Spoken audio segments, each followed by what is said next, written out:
Hello viewers, welcome to our channel Eduzone. আজকে আমরা আলোচনা করব যে কিভাবে বুঝবেন আপনার অ্যাসাইনমেন্ট মানসম্মত, অথবা এটাও বলা যায় যে মানসম্মত অ্যাসাইনমেন্ট তৈরি করার নিয়ম। চলুন তাহলে আমরা জেনে নিই যে মানসম্মত অ্যাসাইনমেন্ট তৈরি করার নিয়মগুলো। DPEd assignment writing rules. DPEd assignment লেখার নিয়মাবলী। ডিপিএড কার্যক্রমের মধ্যে অ্যাসাইনমেন্ট লেখা একটি অন্যতম গুরুত্বপূর্ণ কাজ। এই কাজটি সুন্দরভাবে করতে অনেক ডিপিএড প্রশিক্ষণার্থীদের অনেক সময় হিমশিম খেতে হয়। তাদের মাঝে অনেক প্রশ্ন আসে, অ্যাসাইনমেন্ট কী লিখতে হবে, কিভাবে লিখতে হবে, কিভাবে অ্যাসাইনমেন্ট সাজাবো, ইত্যাদি ইত্যাদি। ডিপিএড অ্যাসাইনমেন্ট লেখার কিছু নিয়ম রয়েছে। এই নিয়মগুলো অনুসরণ করে একটি সুন্দর অ্যাসাইনমেন্ট লেখা সম্ভব।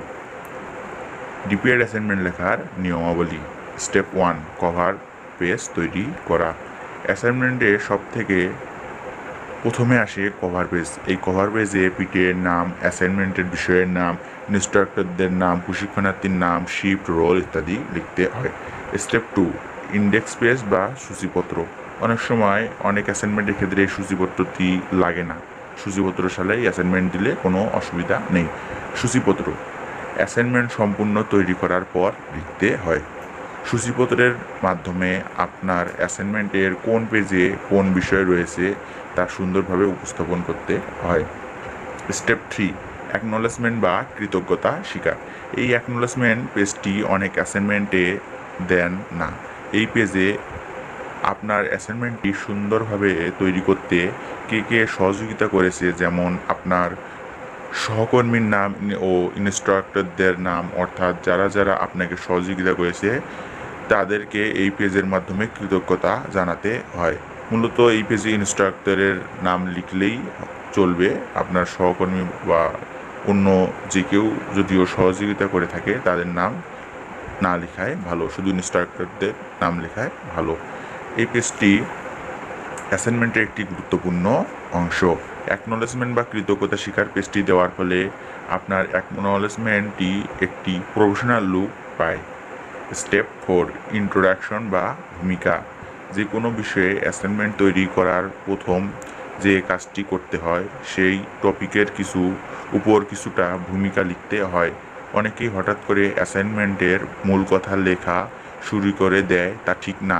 ইন্ট্রোডাকশন বা ভূমিকা অ্যাসাইনমেন্টের একটি গুরুত্বপূর্ণ অংশ। Step 5, body part. এই অংশ অ্যাসাইনমেন্টের সবথেকে মূল অংশ। এখানে টপিকের বিস্তারিত আলোচনা করতে হয়।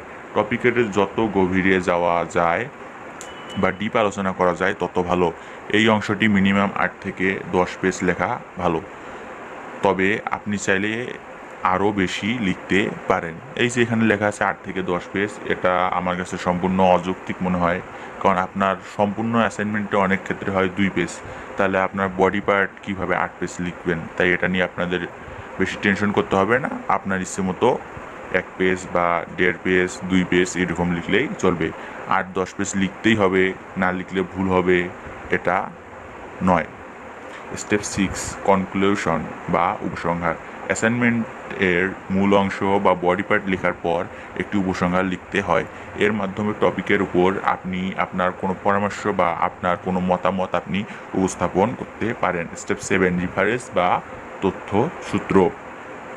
আপনার অ্যাসাইনমেন্ট তৈরিতে আপনি কোথা থেকে তথ্যগুলো কালেক্ট করেছেন এ বিষয়ে এখানে বিস্তারিত লিখতে হয়। আপনি যদি কোনো ওয়েবসাইট থেকে ইনফরমেশন নিয়ে থাকেন তবে সেই ওয়েবসাইটের লিঙ্ক এখানে লিখতে হবে, মেনশন করতে হয়, অথবা যে সকল বই থেকে আপনি ইনফরমেশন নিয়ে অ্যাসাইনমেন্ট তৈরি করেছেন সেগুলোর নাম লিখতে হবে।